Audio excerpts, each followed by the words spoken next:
అరుణాచల క్షేత్రానికి వెళ్ళినటువంటి వాళ్ళు ఆ దేవాలయంలో పరమేశ్వరుడి పూజ చేసేటప్పుడు ఏ నామాలతో పూజ చెయ్యాలన్నది కూడా పరమశివుడు నిర్ణయం చేశాడు.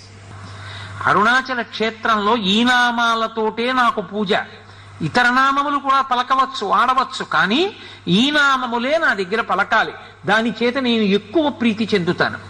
అలాగే అరుణాచల క్షేత్రానికి వచ్చిన వాళ్ళు అరుణాచలంలో కూర్చుని చక్కగా సామూహికంగా భక్తులందరూ కూర్చుని ఒకరు చెప్తుంటే మిగిలిన వాళ్ళు చెప్తూ ఉండాలి ఆ నామాలు. ఆ నామాలన్నీ గౌతమ మహర్షికి చెప్పి గౌతమ మహర్షి చేత సంకలనం చేయించాడు పరమేశ్వరుడు. మీ యొక్క సౌకర్యం కోసం నేను ఆ నామాలు తీసుకొచ్చాను. ఆయనే చెప్పినటువంటి నామాలు, అరుణాచల క్షేత్రంలో ఈ నామాలు చెప్పాలి అని. శోణాద్రీశుడు, అరుణాద్రీశుడు, దేవాధీశుడు, జనప్రియుడు, ప్రపన్న రక్షకుడు, ధీరుడు,